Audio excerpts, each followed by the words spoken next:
as we continue on with section 2.7, we're now going to learn some theorems and postulates that we can use in proofs. But now, these are going to be when we know that two lines are parallel. So whether that's a given statement, all right, or if we know that from the diagram.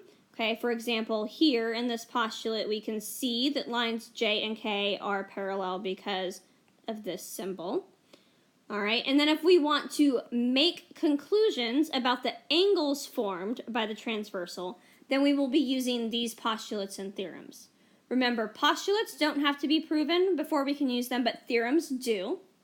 And because these are converses to the theorems we learned in 2.6 and prior, remember that just because the conditional statement was true, the equivalent statement is the contrapositive, not the converse, so we have to prove that the converse is true in order to use the theorems.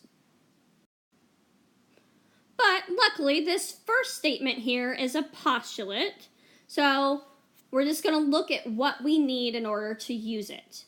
Okay, this is called the corresponding angles converse. And what it says is that if two parallel lines, okay, so that must be my given, is that two parallel lines exist. If they are cut by a transversal, so that's this. So you're going to get an image that looks something like this diagram. Then the pairs of corresponding angles are congruent. So here, angles 2 and 6 are congruent, so that is my then statement if I am told that J is parallel to K. There are other pairs of corresponding angles we could apply this to. And they're not always going to be named lines J and K, and the angles won't always be labeled 2 and 6. But this is what the postulate says, and yes, you do still need to memorize the names of these. Our next statement is a theorem, so we do have to prove it before we're allowed to use it. Okay, this is called the alternate interior angles. So we're looking at opposite sides of the transversal inside the two lines. And this is the converse, alternate interior angles converse, which says two parallel lines cut by a transversal. Okay, again, J and K line J and line K must be parallel, either given or indicated on the diagram. So if that is true, then our theorem says, then the pairs of alternate interior angles are congruent. So here that is 4 and 5. They are inside and on opposite sides of the transversal. There's another pair here too that's not labeled. But again, we're just going to prove it for this particular case. All right. So in our proof, we are given that line J is parallel to line K. So that's my first line in my proof. Statement 2 says that angle 4 is congruent to angle 8.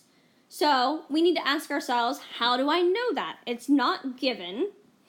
So let's look at what the relationship is between those two angles. They are on the same side of the transversal, but they're not both inside or both outside. So they both are the bottom right-hand corner of those intersections, so that makes them corresponding angles, and we do indeed have something for that. So that was on the top of the page, and so this is the corresponding angle converse that tells me I can make statement 2. Because it was a postulate, we didn't have to prove it. Now we're using it. Okay. Statement 3 says that angle 8 is congruent to some other angle.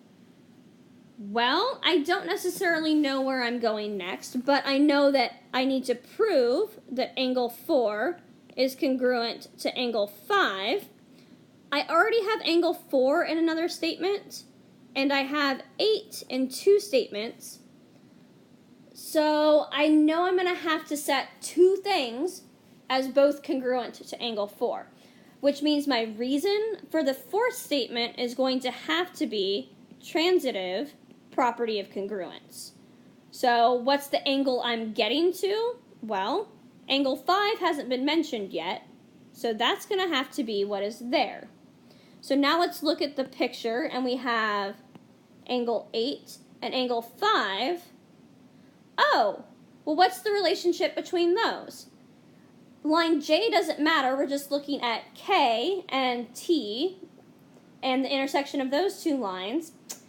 And 5 and 8 are vertical angles. So the reason we can make statement 3 is the vertical angles theorem, which we proved in section 2.6.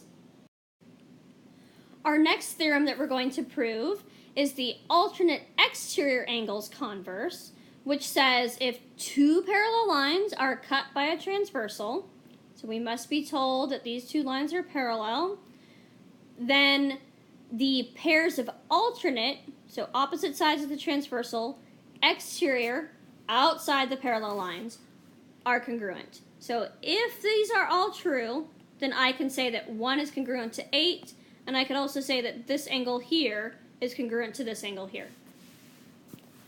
Let's look at the proof. We are given that line J is parallel to line K, and we want to prove that angle 1 is congruent to angle 8, so we can go ahead and fill that in down here. So let's look at statement 2. It says that angle 1 is congruent to angle 5. Well, what is the relationship between that pair of angles? They are corresponding angles, and so our reason is corresponding angles converse. Eventually, once we do these enough, you will start to memorize them. You may want to start making some flashcards, though. Okay, so that's statement 2, and the reason we could write it. Now, we see that we have our final statement is angle 1 relating to angle 8, but I don't have angle 8 anywhere in here. So we can use our context clues to see that this must be 8 that gets filled in. And so now we have to look at why I can say that 5 is congruent to 8. Those are vertical angles. So again, this is going to be the vertical angles theorem that we learned in section 2.6. And I have two different angles, angles 1 and angle 8, that are both congruent with angle 5. And so based on the transitive property of congruence, I can make statement 4, and I have now proved this theorem, and we can use it going forward. Our next theorem we're going to prove is the consecutive interior angles converse. So again, we need to have two parallel lines cut by a transversal, and the conclusion, if that's the given scenario, is that pairs of consecutive interior angles are supplementary. So if I have interior next to each other angles, then they will add up to be 180 degrees. This proof is going to be a little more complicated, but it's worth it to do it once in the notes and then use it.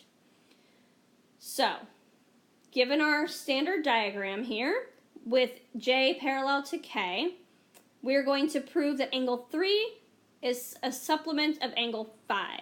So we know that that needs to be our final statement. Okay, look for possibilities for easy points on the test. Angle 3 and angle 5 are supplementary. Okay, so let's go from the top now. First statement, given. Second statement, angles 1 and 5. They are both the top left, and so they are corresponding angles. So our reason for making that statement is corresponding angles converse. Okay, hopefully this is getting to be a little bit familiar now. figuring out the next steps may be a little bit tricky, so I'll walk through the logic. Okay, we know that our final statement has to be that angles 3 and angle 5 are supplementary, which means somewhere above that I have to have said that they add to equal 180 degrees. The logical place is for that to have happened here in the statement before, that measure of angle 3 plus the measure of angle 5 equals 180 degrees.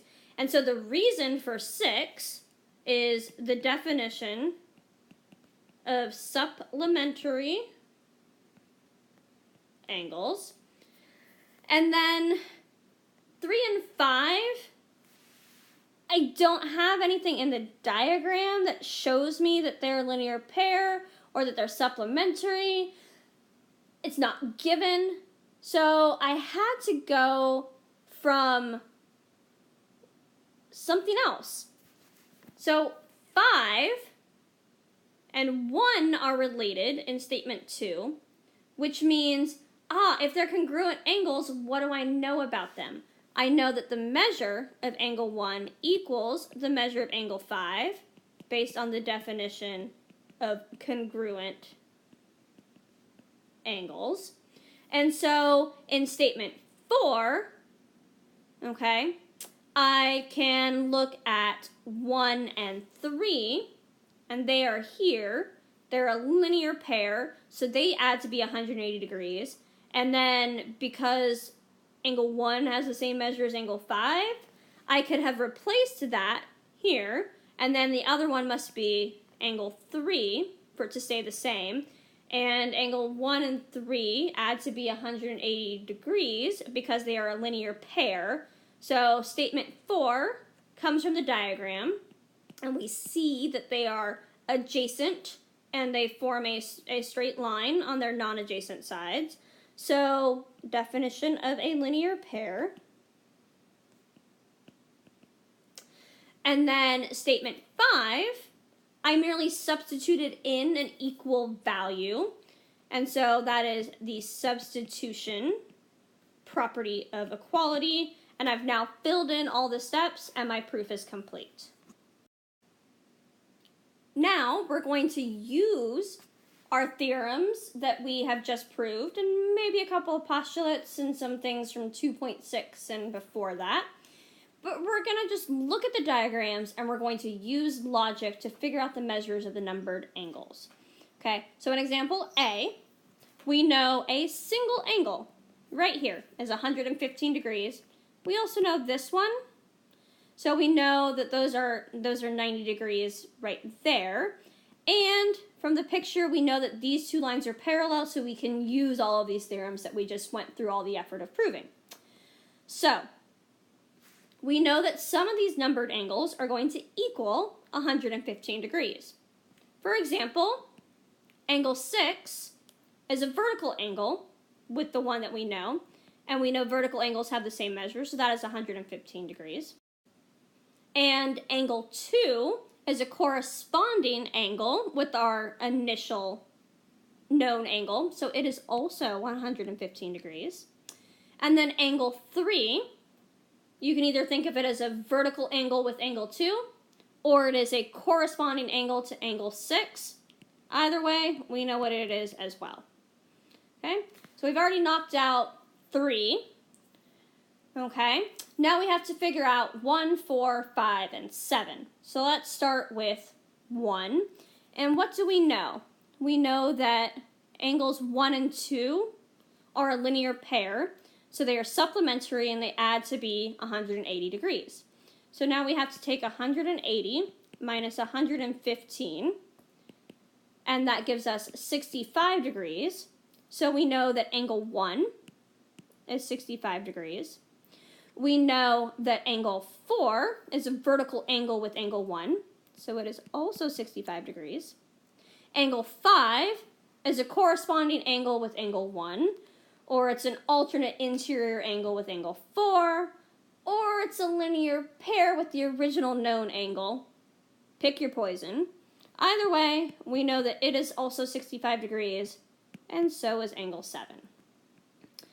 We have one more numbered angle though, and that is angle 8.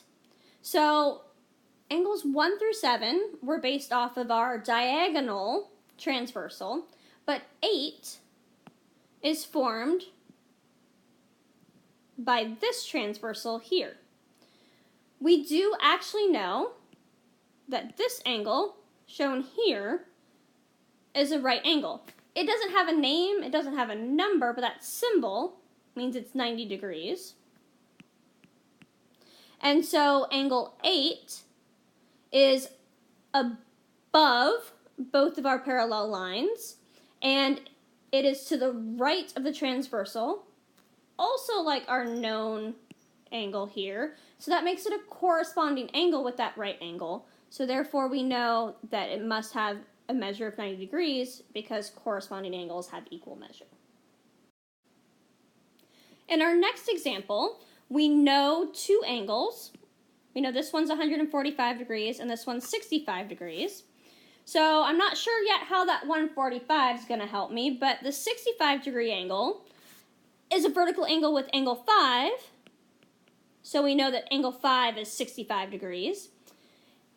The original 65 degree known angle is a corresponding angle with angle 1, so we know that this is also 65 degrees.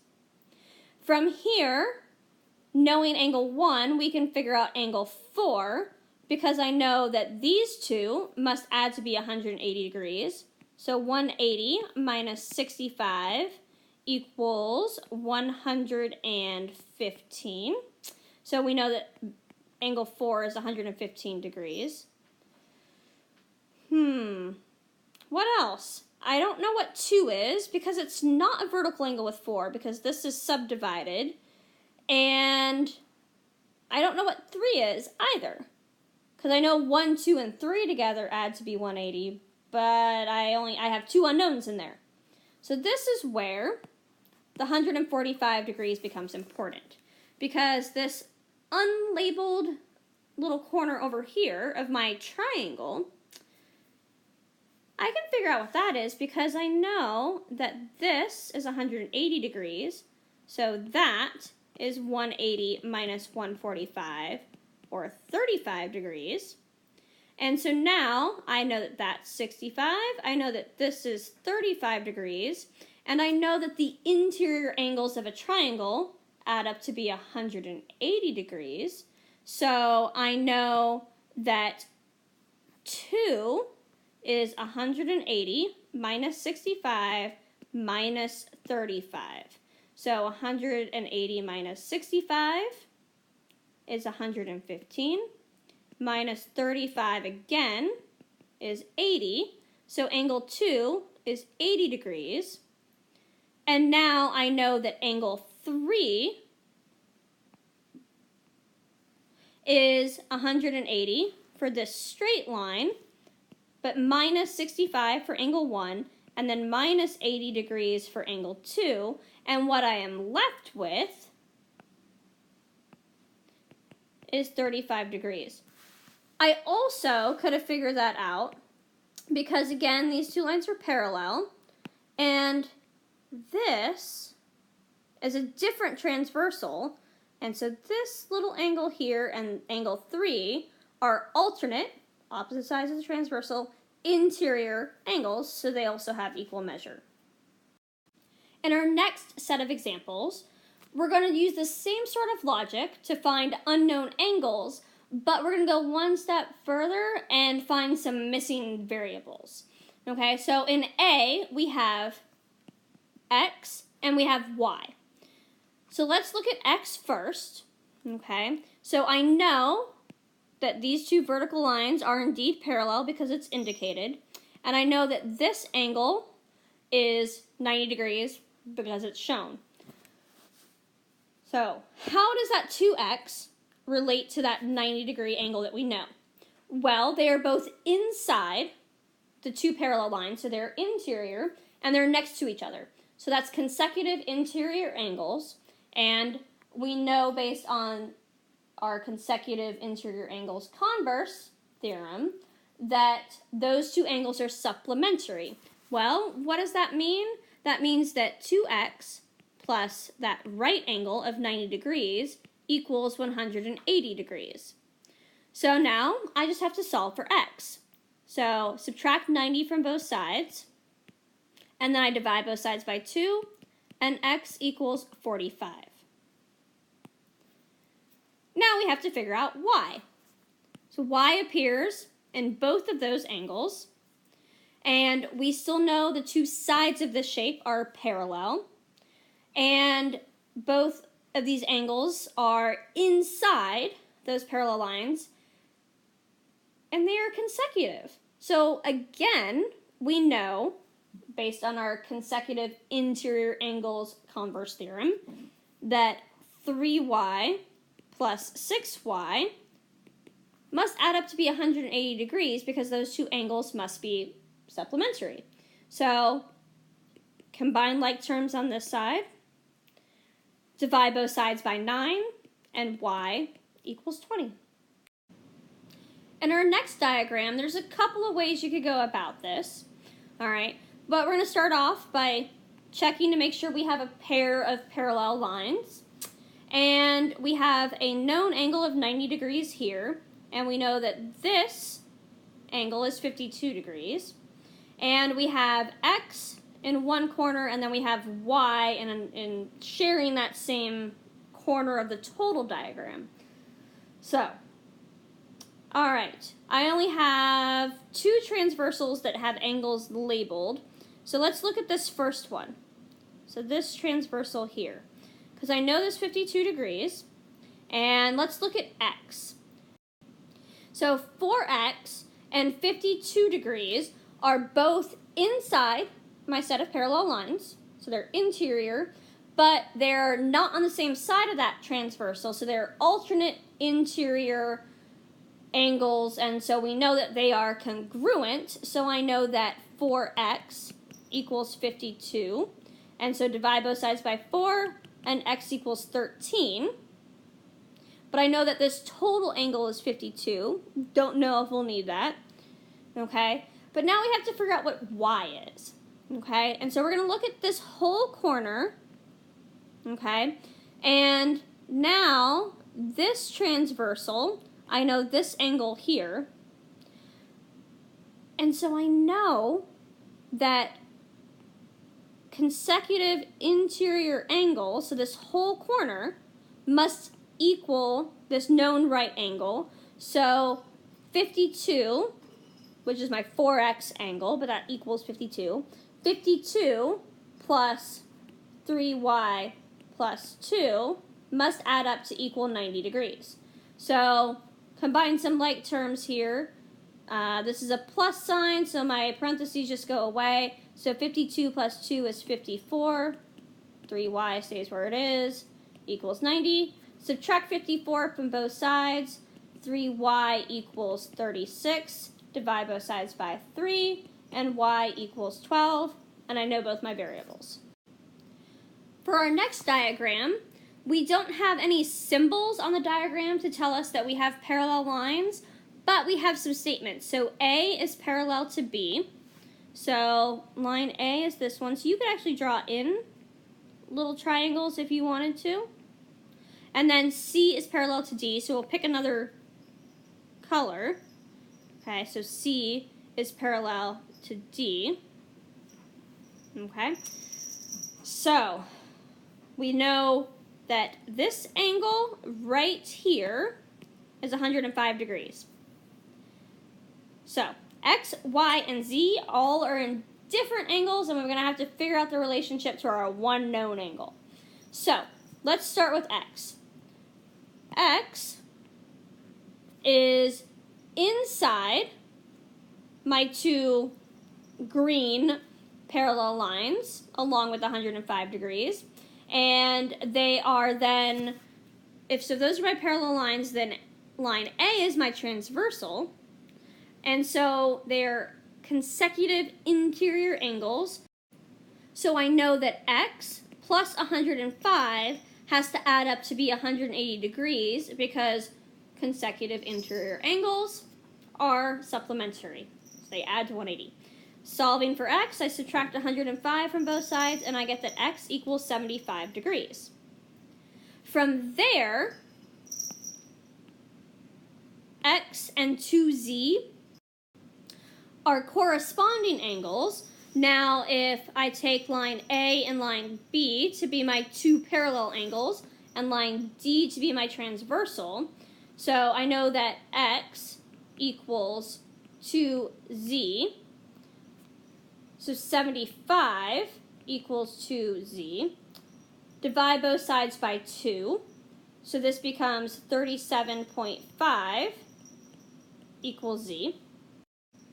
But I also still know that that whole corner equals 75 degrees, which means that when I look at 2y over here, I'm back to using line C and line D as my parallel lines, and now B is my transversal, and 2z and 2y are consecutive interior angles, so they are supplementary. So 2z